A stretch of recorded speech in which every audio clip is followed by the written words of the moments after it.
नमस्ते, मैं शैलजा अपने चैनल पर आपका हार्दिक स्वागत करती हूँ। आशा करती हूँ आप सब स्वस्थ एवं प्रसन्न होंगे।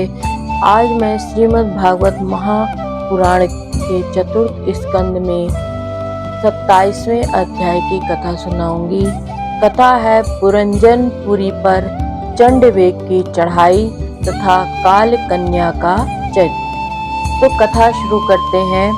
श्री नारद जी कहते हैं, महाराज, इस प्रकार वह सुंदरी अनेकों नखरों से पुरंजन को पूरी तरह अपने वश में कर उसे आनंदित करती हुई विहार करने लगी।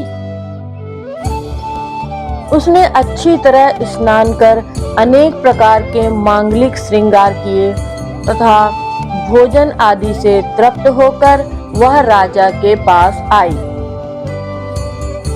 राजा ने उस मनोहर मुख वाली राजमहिषी का सादर अभिनंदन किया। पुरंजनी ने राजा का आलिंगन किया और राजा ने उसे गले लगाया।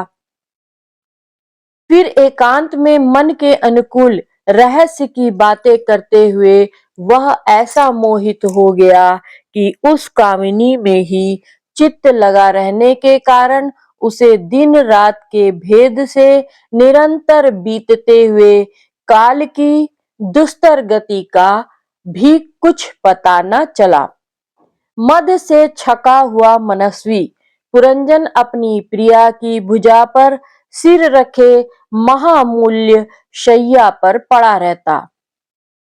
उसे तो वह रमणी ही जीवन का परम फल जान पड़ती थी। अज्ञान से आवृत हो जाने के कारण उसे आत्मा अथवा परमात्मा का कोई भी ज्ञान न रहा। राजा ने इस प्रकार कामातुर चित्त से उसके साथ विहार करते करते राजा पुरंजन की जवानी आधे क्षण के समान बीत गई।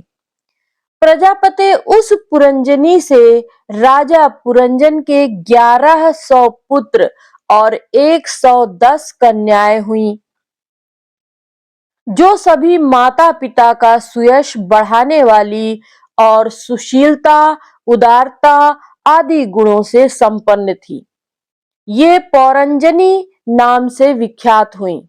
इतने में ही उस सम्राट की लंबी आयु का आधा भाग निकल गया।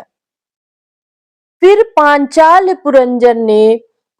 राज पुरंजन ने पितृवंश की वृद्धि करने वाले पुत्रों का वधुओं के साथ और कन्याओं का उनके योग्य वरों के साथ विवाह कर दिया। पुत्रों में से प्रत्येक के 100 पुत्र हुए। उनमें वृद्धि को प्राप्त होकर पुरंजन का वंश सारे पांचाल देश में फैल गया। इन पुत्र पौत्र गृह कोश सेवक और मंत्री आदि में दृढ़ ममता हो जाने से वह इन विषयों में ही बंध गया। फिर तुम्हारी तरह उसने भी अनेक प्रकार के भोगों की कामना से यज्ञ की दीक्षा ले तरह तरह के पशु हिंसामय योग्य यज्ञों से देवता पितर और भूपतियों की आराधना की। इस प्रकार वह जीवन भर आत्मा का कल्याण करने वाले कर्मों की ओर से असावधान और कुटुंब पालन में व्यस्त रहा। अंत में वृद्धावस्था का वह समय आ पहुंचा जो स्त्री लंपट पुरुषों को बड़ा अप्रिय होता है। राजन चंडवेग नाम का एक गंधर्व राज है। उसके अधीन 360 महाबलवान गंधर्व रहते हैं। इनके साथ मिथुन भाव से स्थित कृष्ण और शुक्ल वर्ण की उतनी ही गंधर्वियां भी हैं। ये बारी बारी से चक्कर लगाकर भोग विलास की सामग्रियों से भरी पूरी नगरी को लूटती रहती हैं। गंधर्वराज चंडवेग से उन अनुचरों ने जब राजा पुरंजन का नगर लूटना आरंभ किया, तब उन्हें 5 फन के सर्प प्रजागर ने रोका। वह पुरंजनपुरी की चौकसी करने वाला महाबलवान सर्प 100 वर्ष तक अकेला ही उन 720 गंधर्व गंधर्वियों से युद्ध करता रहा। बहुत से वीरों के साथ अकेले ही युद्ध करने के कारण अपने एकमात्र संबंधी प्रजागर को बलहीन होता हुआ देख राजा पुरंजन को अपने राष्ट्र और नगरों में रहने वाले अन्य बांधवों के सहित बड़ी चिंता हुई। वह इतने दिनों तक पांचाल देश के उस नगर में अपने दूतों द्वारा लाए हुए कारकों को लेकर विषय भोगों में मस्त रहता था। स्त्री के वशीभूत रहने के कारण इस अवश्यंभावी भय का उसे पता ही न चला। बहिष्मन इन्हीं दिनों काल की एक कन्या वर की खोज में त्रिलोकी में भटकती रही, फिर भी उसे किसी ने स्वीकार नहीं किया। वह काल कन्या जरा बड़ी भाग्यहीना थी, इसलिए लोग उसे दुर्भगा कहते थे। एक बार राजश्री पुरु ने पिता को अपना यौवन देने के लिए अपनी ही इच्छा से उसे वर लिया। इससे प्रसन्न होकर उसने उन्हें राज्य प्राप्ति का वर दिया था। एक दिन मैं ब्रह्मलोक से पृथ्वी पर आया तो वह घूमती घूमती मुझे भी मिल गई। तब मुझे नैष्ठिक ब्रह्मचारी जानकर भी कामातुरा होने के कारण उसने वरना चाहा। मैंने उसकी प्रार्थना स्वीकार नहीं की। इस पर उसने अत्यंत कुपित होकर मुझे यह दुस्साह शाप दे दिया कि तुम मेरी प्रार्थना स्वीकार नहीं की, अतः तुम एक स्थान पर अधिक देर न ठहर सकोगे। तब मेरी ओर से निराश होकर उस कन्या ने मेरी सम्मति से यवन राज भय के पास जाकर उसका पति रूप से वरण किया और कहा, वीरवर, आप यवनों में श्रेष्ठ हैं, मैं आपसे प्रेम करती हूँ और पति बनाना चाहती हूँ। आपके प्रति किया हुआ जीवों का संकल्प कभी विफल नहीं होता। जो मनुष्य लोक अथवा शास्त्र की दृष्टि से देने योग्य वस्तु का दान नहीं करता और जो शास्त्र दृष्टि से अधिकारी होकर भी ऐसा दान नहीं लेता, वे दोनों ही दुराग्रही और मूढ़ हैं। अतएव सोचनीय है, भद्र, इस समय मैं आपकी सेवा में उपस्थित हुई हूँ, आप मुझे स्वीकार करके अनुग्रहित कीजिए। पुरुष का सबसे बड़ा धर्म दीनों पर दया करना ही है। काल कन्या की बात सुनकर यवन राज ने विधाता का एक गुप्त कार्य कराने की इच्छा से मुस्कुराते हुए उससे कहा, मैंने योग दृष्टि से देखकर तेरे लिए एक पति निश्चय किया है। तू सबका अनिष्ट करने वाली है, इसलिए किसी को भी अच्छी नहीं लगती और इसी से लोग तुझे स्वीकार नहीं करते। अतः इस कर्म जनित लोक को तू अलक्षित होकर बलात् भोग। तू मेरी सेना लेकर जा, इसकी सहायता से तू सारी प्रजा का नाश करने में समर्थ होगी, कोई भी तेरा सामना न कर सकेगा। यह प्रज्वार नाम का मेरा भाई है और तू मेरी बहन बन जा। तुम दोनों के साथ मैं अव्यक्त गति से भयंकर सेना लेकर सारे लोकों में विचरूंगा। 28वें अध्याय में पुरंजन को स्त्री योनि की प्राप्ति और अभिज्ञात उपदेश से उसका मुक्त होना। श्री नारद जी कहते हैं, राजन, इस फिर भय नामक यवन राज के आज्ञाकारी सैनिक प्रज्वार और काल्य कन्या के साथ इस पृथ्वी तल पर सर्वत्र विचरने लगे। एक बार उन्होंने बड़े वेग से बूढ़े सांप से सुरक्षित और संसार की सब प्रकार सुख सामग्री से संपन्न पुरंजनपुरी को घेर लिया। तब जिसके चंगुल में फंसकर पुरुष शीघ्र ही निहसार हो जाता है, वह काल कन्या बलात् उस पुरी की प्रजा को भोगने लगी। उस समय वे यवन भी काल कन्या के द्वारा भोगी जाती हुई उस पुरी में चारों ओर से भिन्न भिन्न द्वारों से घुसकर उसका विध्वंस करने लगे। पुरी के इस प्रकार पीड़ित हो जाने पर उसके स्वामित्व का अभिमान रखने वाले तथा समताग्रस्त ममताग्रस्त बहुकुटुंबी राजा पुरंजन को भी नाना प्रकार के क्लेश सताने लगे। काल कन्या के आलिंगन करने से उसकी सारी श्री नष्ट हो गई तथा अत्यंत विषयासक्त होने के कारण वह बहुत दीन हो गया। उसकी विवेक शक्ति नष्ट हो गई। गंधर्व और यवनों ने बलात् उसका सारा ऐश्वर्य लूट लिया। उसने देखा कि सारा नगर नष्ट भ्रष्ट हो गया है। पुत्र पौत्र भृत्य अमात्य वर्ग प्रतिकूल होकर अनादर करने लगे हैं। स्त्री स्नेह शून्य हो गई है। मेरी देह को काल कन्या ने वश में कर रखा है और पांचाल देश शत्रुओं के हाथ में पड़कर भ्रष्ट हो गया है। यह सब देखकर राजा पुरंजन अपार चिंता में डूब गया और उसे उस विपत्ति से छुटकारा पाने का कोई उपाय न दिखाई दिया। काल कन्या जिन्हें निहसार कर दिया था कार कन्या ने जिन्हें निसार कर दिया था, उन्हीं भोगों की लालसा से वह दीन था। अपनी पारलौकिकी गति और बंधुजनों के स्नेह से वंचित रहकर उसका चित्त केवल स्त्री और पुत्र के लालन पालन में ही लगा हुआ था।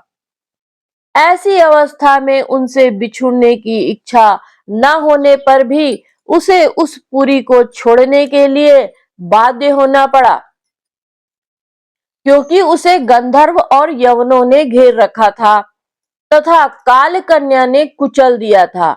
इतने में ही यवन राज के भय के बड़े भाई प्रज्वार ने अपने भाई का प्रिय करने के लिए उस सारी पुरी में आग लगा दी।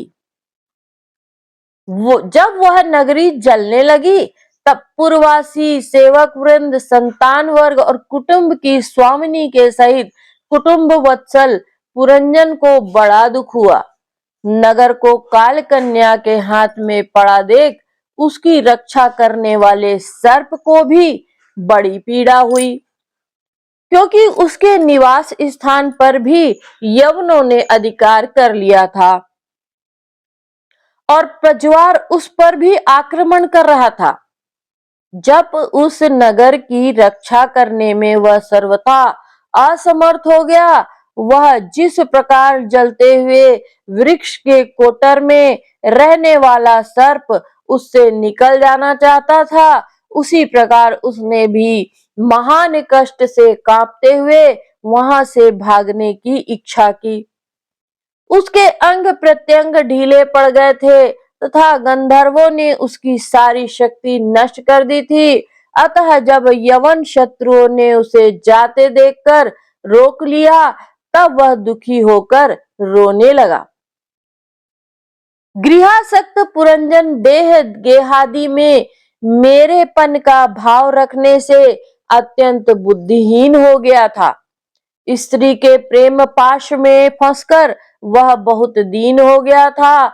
अब जब उनसे बिछुड़ने का समय उपस्थित हुआ, तब वह अपनी पुत्री पुत्र पौत्र पुत्रवधू दामाद नौकर और घर खजाना तथा अन्यान्य जिन पदार्थों में उसकी ममता भर शेष थी, उनका भोग तो कभी का छूट गया था। उन सब के लिए इस प्रकार चिंता करने लगा, हाय मेरी भार्या तो बहुत घर गृहस्थी वाली है। जब मैं परलोक को चला जाऊंगा, तब वह असहाय होकर किस प्रकार अपना निर्वाह करेगी। इसे इन बाल बच्चों की चिंता ही खा जाएगी। यह मेरे भोजन किए बिना भोजन नहीं करती थी और स्नान किए बिना स्नान नहीं करती थी, सदा मेरी ही सेवा में तत्पर रहती थी। मैं कभी रूठ जाता था तो यह बड़ी भयभीत हो जाती थी और झिड़कने लगता था तो डर के मारे चुप हो जाती थी। मुझसे कोई भूल हो जाती थी तो यह मुझे सचेत करती थी। मुझ में इसका इतना अधिक स्नेह है कि यदि मैं कभी परदेश चला जाता था तो यह विरह व्यथा से सूख कर कांटा हो जाती थी। यूं तो यह वीर माता है तो भी मेरे पीछे क्या यह गृहस्थ आश्रम का व्यवहार चला सकेगी। मेरे चले जाने पर एकमात्र मेरे ही सहारे रहने वाले ये पुत्र और पुत्री भी कैसे जीवन धारण करेंगे। ये तो बीच समुद्र में नाव टूट जाने से व्याकुल हुए यात्रियों के समान बिलबिलाने लगेंगे। यद्यपि ज्ञान दृष्टि से उसे शोक करना उचित न था, फिर भी अज्ञानवश राजा पुरंजन इस प्रकार दीन बुद्धि से अपनी स्त्री पुत्र आदि के लिए शोकाकुल हो रहा था। इसी समय उसे पकड़ने के लिए वहां भय नामक यवन राज आधमका। जब यवन लोग उसे पशु के समान बांधकर अपने स्थान को ले चले, तब उसके अनुचरण अनुचरगण अत्यंत आतुर और शोकाकुल होकर उसके साथ हो लिए। यवनों द्वारा रोका हुआ सर्प भी उस पुरी को छोड़कर इन सबके साथ ही चल दिया। उसके जाते ही सारा नगर छिन्न भिन्न होकर अपने कारण में लीन हो गया। इस प्रकार महाबली यवनराज के बलपूर्वक खींचने पर भी राजा पुरंजन ने अज्ञानवश अपने हितैषी एवं पुराने मित्र अभिज्ञात का स्मरण नहीं किया। उस निर्दय राजा ने जिन यज्ञ पशुओं की बलि दी थी, वे उसकी दी हुई पीड़ा को याद करके उसे क्रोध पूर्वक कुठारों से काटने लगे। वह वर्षों तक विवेकहीन अवस्था में अपार अंधकार में पड़ा निरंतर कष्ट भोगता रहा। स्त्री की आसक्ति से उसकी यह दुर्गति हुई थी। स्त्री की आसक्ति से उसकी यह दुर्गति हुई थी। अंत समय में भी पुरंजन को उसी का चिंतन बना हुआ था। इसलिए दूसरे जन्म में वह नृप श्रेष्ठ विदर्भ राज के यहाँ सुंदरी कन्या होकर उत्पन्न हुआ। जब यह विदर्भ नंदिनी विवाह योग हुई, तब विदर्भ राज ने घोषित कर दिया कि इसे सर्वश्रेष्ठ पराक्रमी वीर ही ब्याह सकेगा। तब शत्रुओं के नगर को जीतने वाले पांड्य नरेश महाराज मलय ध्वज ने समर भूमि में समस्त राजाओं को जीतकर उसके साथ विवाह किया। उससे महाराज मलय ध्वज ने एक श्याम लोचना कन्या और उससे छोटे 7 पुत्र उत्पन्न किए, जो आगे चलकर द्रविड़ देश के 7 राजा हुए। राजन फिर उनमें से प्रत्येक पुत्र के बहुत बहुत पुत्र उत्पन्न हुए, जिनसे वंशधर इस पृथ्वी को मनवंतर के अंत तक तथा उसके बाद भी भोगेंगे। जिनके वंशधर इस पृथ्वी को मनवंतर के अंत तक तथा उसके बाद भी भोगेंगे। राजा मलय ध्वज की पहली पुत्री बड़ी व्रतशीला थी। उसके पास अगस्त्य ऋषि का उसके साथ अगस्त्य ऋषि का विवाह हुआ।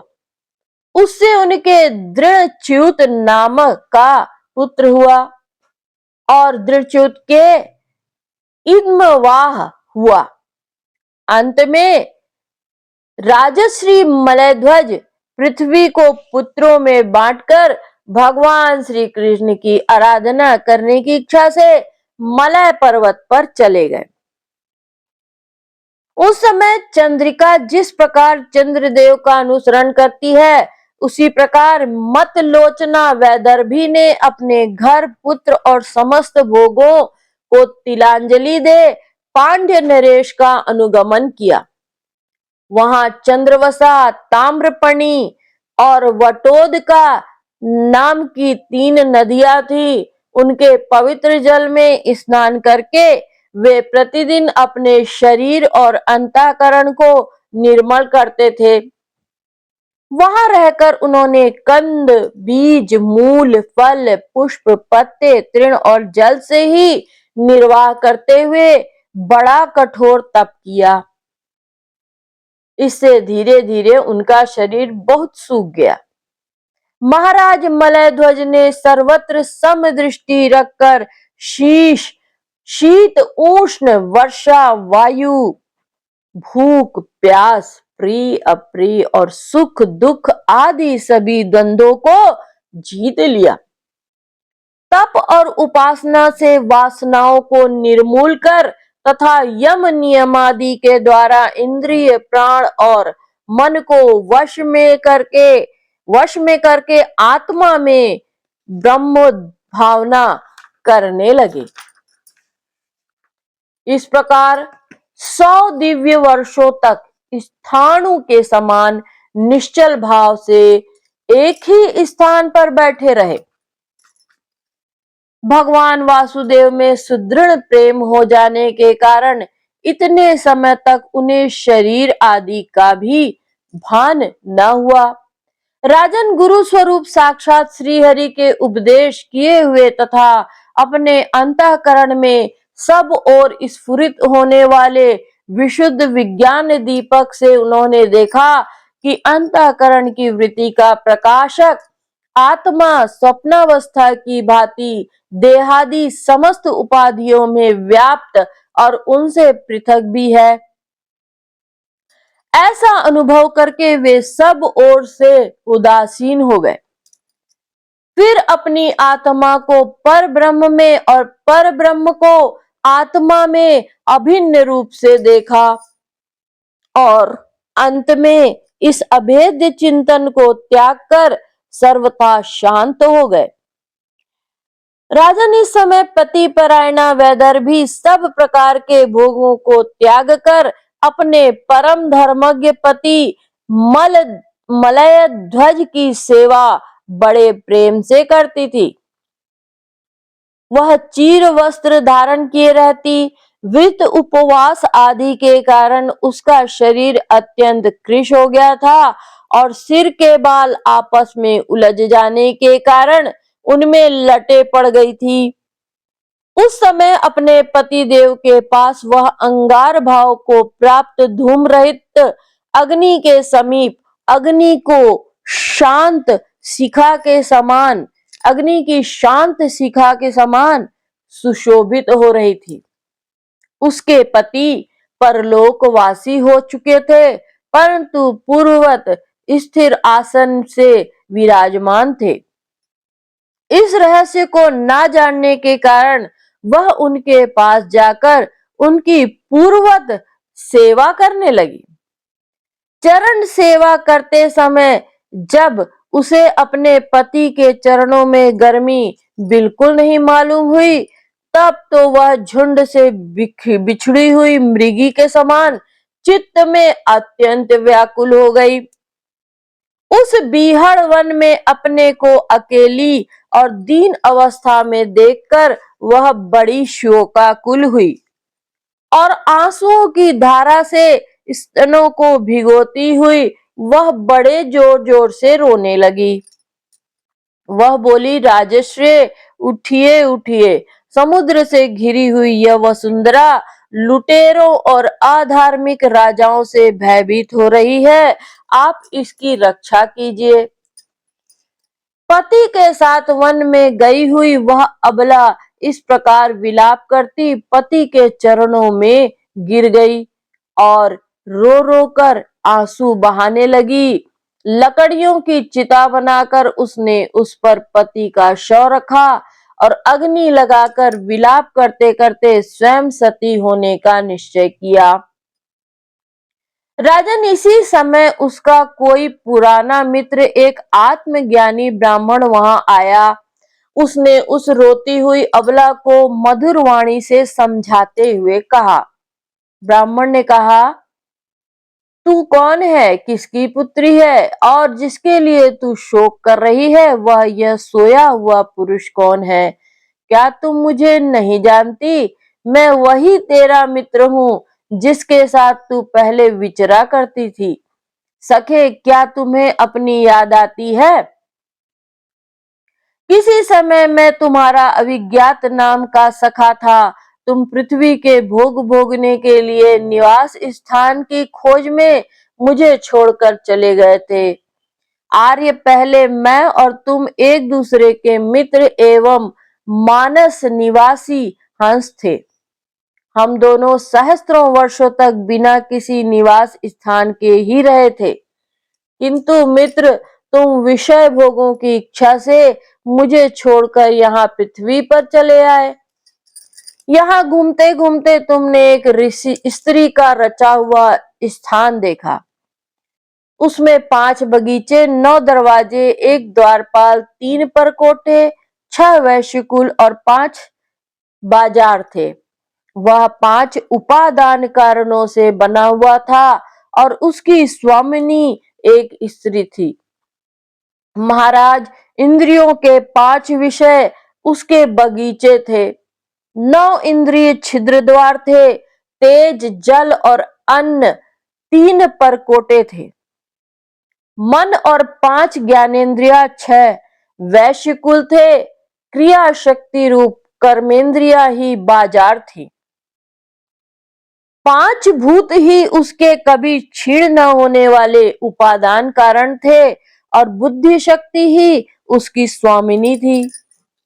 यह ऐसा नगर था जिसमें प्रवेश करने पर पुरुष ज्ञान शून्य हो जाता है, अपने स्वरूप को भूल जाता है। भाई, उस नगर में उसकी स्वामिनी के फंदे में पड़कर उसके साथ विहार करते करते तुम भी अपने स्वरूप को भूल गए और उसी के संग से तुम्हारी यह दुर्दशा हुई। देखो, तुम ना तो विदर्भ राज की पुत्री ही हो और यह वीर मलध्वज तुम्हारा पति ही है, और ना यह वीर मलध्वज तुम्हारा पति ही है जिसने तुम्हें 9 द्वारों के नगर में बंद किया था। उस पुरंजनी के पति भी तुम नहीं हो। तुम पहले जन्म में अपने को पुरुष समझते थे और अब सती स्त्री मानते हो। यह सब मेरी ही फैलाई हुई माया है। वास्तव में तुम ना पुरुष हो ना स्त्री, हम दोनों तो हंस हैं। हमारा तो वास्तविक स्वरूप है। हमारा जो वास्तविक स्वरूप है उसका अनुभव करो। मित्र, जो मैं अर्थात ईश्वर हूं, वही तुम अर्थात जीव हो। तुम मुझसे भिन्न नहीं हो और तुम विचार पूर्वक देखो, मैं भी वही हूं और तुम भी तुम हो। ज्ञानी पुरुष हम दोनों में कभी थोड़ा सा भी अंतर नहीं देखते। जैसे एक पुरुष अपने शरीर की परछाई को शीशे में और किसी व्यक्ति के नेत्र में भिन्न भिन्न रूप से देखता है, वैसे ही एक ही आत्मा विद्या और अविद्या की उपाधि के भेद से अपने को ईश्वर और जीव के रूप में 2 प्रकार से देख रहा है। इस प्रकार जब हंस अर्थात ईश्वर ने उसे सावधान किया, तब वह मानसरोवर का हंस अर्थात जीव अपने स्वरूप में स्थित हो गया और उसे अपने मित्र के विछोह से भूला हुआ ज्ञान, आत्मज्ञान फिर से प्राप्त हो गया। प्राचीन भर ही मैंने तुम्हें परोक्ष रूप से यह आत्मज्ञान का दिग्दर्शन कराया है, क्योंकि जगत कर्ता जगदीश्वर को परोक्ष वर्णन ही अधिक प्रिय है।